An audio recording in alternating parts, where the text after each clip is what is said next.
Hey, welcome back everybody. I know it's been a little while since I've done a video.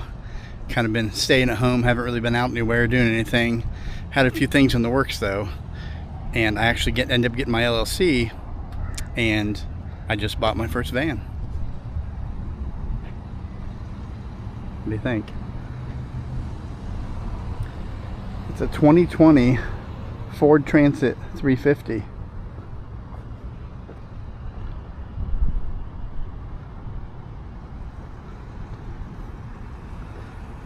It's even got the, of course you got your camera on the back of it, but it's got another extra camera built in right there. But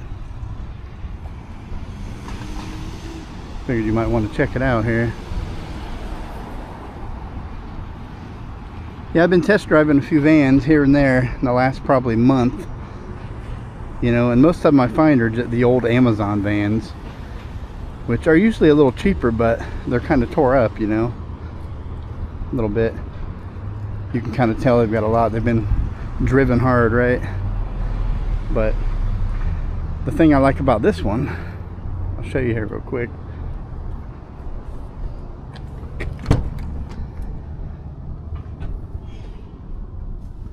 This one's been really well taken care of. It was owned by a private fleet owner, of course doing package delivery, but it's only got 49,209 miles on it. The thing I like about it is when you start it up, let me start it up real quick. Here, we'll jump in. Give me a second.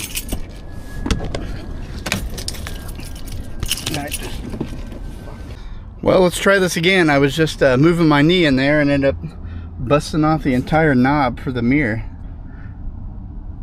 Busted that thing completely off. Now I'm gonna have to use pliers just to adjust the mirrors. Well, I've had the van about 15 minutes and I've already busted something, so anyways. I'll show you what I like about this here.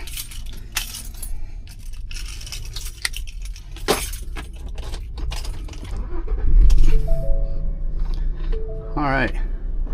See up here it's got the dual cameras. You got the left side and it also shows the right side of the van. Someone put this in here. I think these are cameras that they mostly put in like RVs and things like that, but it's also got a backup camera, which I kind of want to adjust that out up a little bit more so you can see stuff behind me.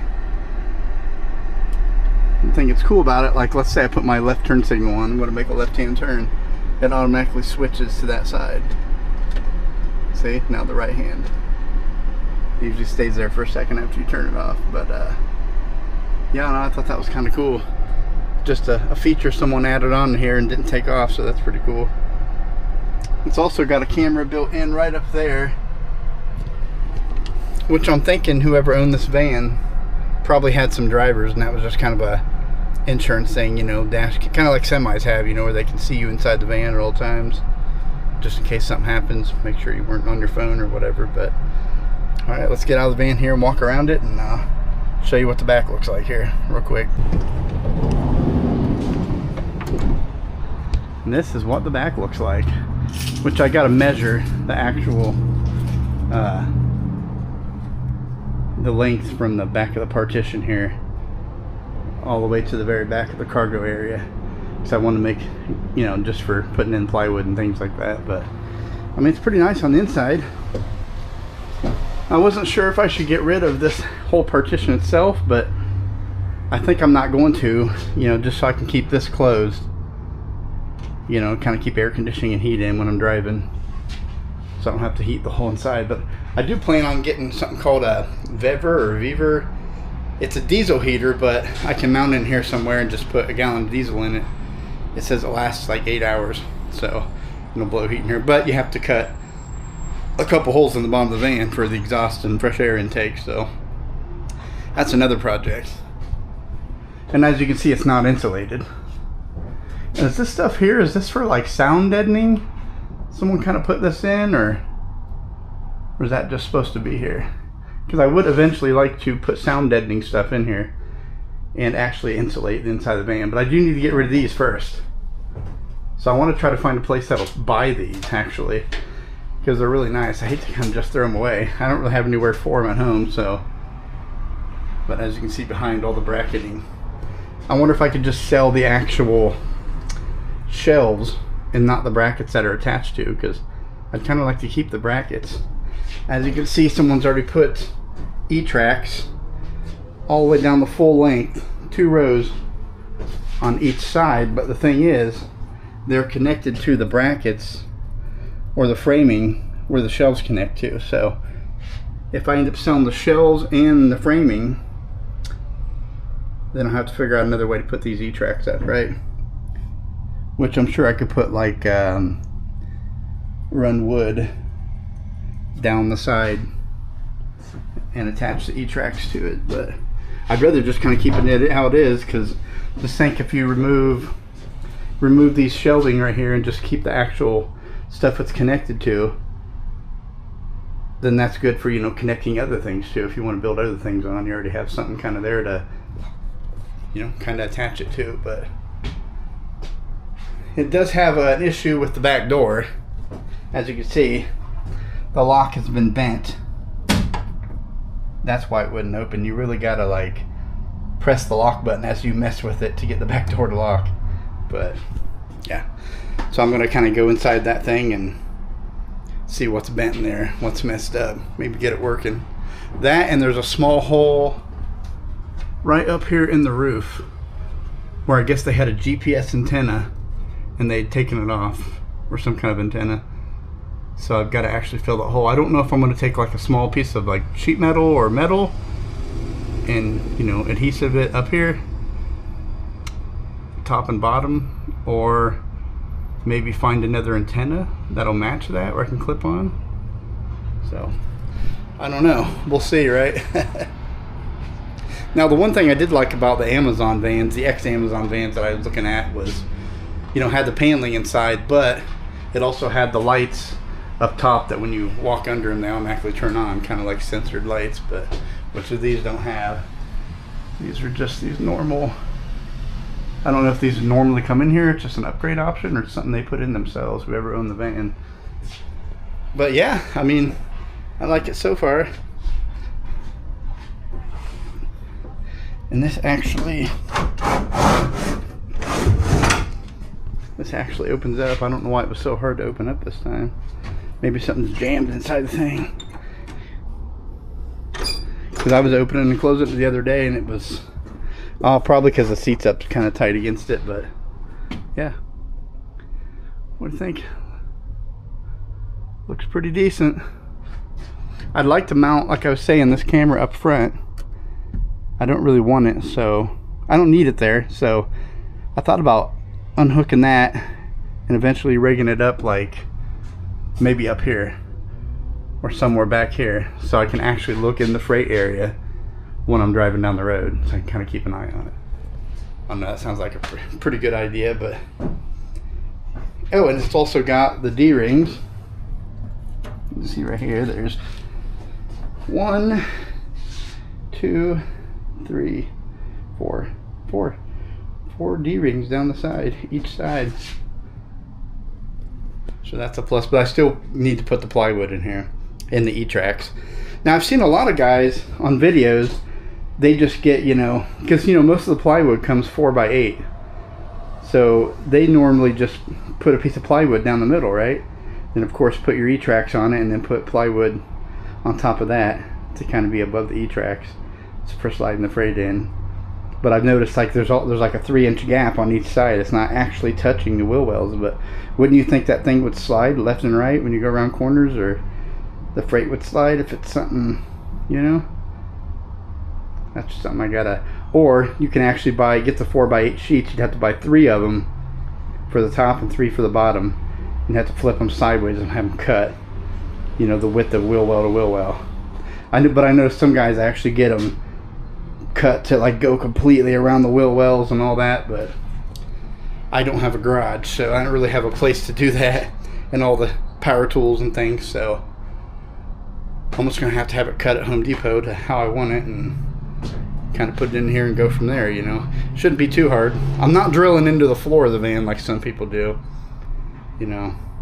I'm not gonna do that, so plywood's just gonna be, I think I'm gonna go with like 19 30 seconds on the bottom, and then I'm going to end up cutting, for the top piece, I'm going to take away the width of both the E-tracks, away from the width between the wheel wells, and then I'm going to cut that in 3 sections, so then when I put the E-tracks in, they'll be even, and each piece in between will be even amount, right? So it'll be, if that makes sense. But the top layer will be 23 32nds, because it'll be just a little bit higher than the actual E-track, so when the freight slides across, it's not touching the E-track. But some people say you can actually slide the freight. Some people actually put the E-tracks just on this rubber matting, drill it into the floor, and run the freight right across the top of the E-tracks. But if you get something heavy, wouldn't you think that might bend the E-track, mess up some of the slots where you can't clip nothing into? So, and you know, being like rubber matting getting hung up on here, which I guess you could take this rubber matting out, right? Probably just pick it up and pull it right out and go that route. But I don't know, like I said, I got a lot of stuff to do this week, so it's hotter than hell here, I know that. A lot of stuff to do. Just a little journey. I've been kind of waiting all week to get this van, you know, for it to be ready, and it's been kind of anxious, you know, a little bit, like all the stuff going through my mind. I've already, you know, went to Home Depot and looked at plywood, and went and checked out E-tracks, which seem to be sold out at Home Depot and Harbor Freight. So maybe I can go to a different Harbor Freight somewhere and get that. But so yeah, that's the plan. See, now the back door opens. Oh, that's another thing, I got to take these out too, just so they don't interfere with putting the freight in here. But I don't know if you noticed, like the Ford Transits usually have like a metal bracket right here where the door will stop. Then you got to pull this out to unlatch it, but these are gone right here. So, and they're supposed to have magnets down there that actually keep it shut, but for some reason this one doesn't. I don't know if maybe at one time they've actually replaced the back doors, and maybe that's why the magnets aren't there, because it's supposed to just magnet right there. See, this side don't even have one of those things, but yeah, it even came with brand new tires. Look at this, brand new tires all the way around. Now I did actually climb under there quite a few times before I bought it and just check to make sure, you know, the brakes were good, and make sure there wasn't any like oil leaks, stuff dripping on the ground, you know, oil on the axle, whatever, things leaking. So it actually was pretty good. I didn't see nothing under there. Here, I'll pop the hood here, check it out.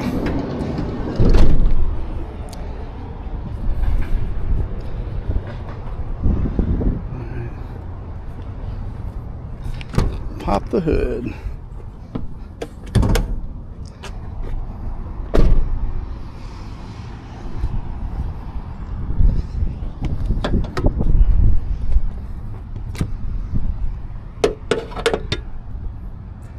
Here we go.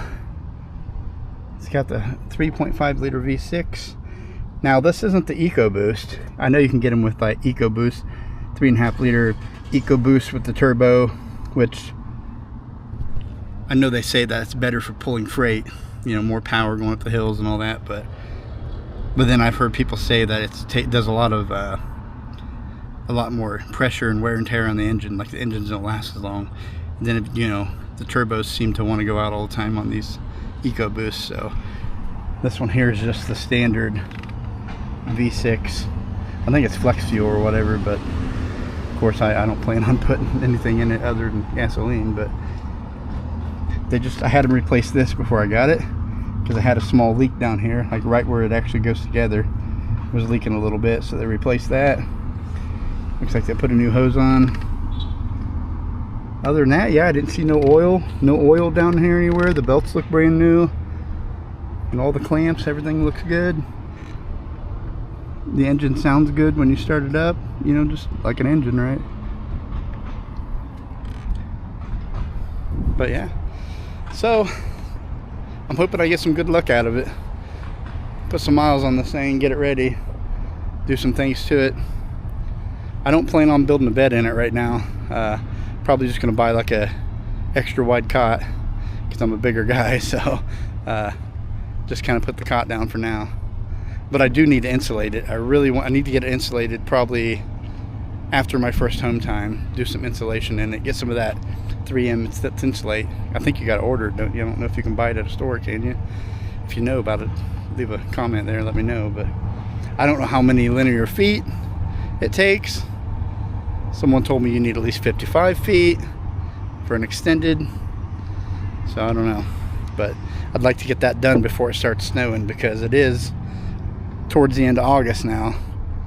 You know, winter time up here in the Northwest will be hitting soon. So there's a lot of things to do, you know.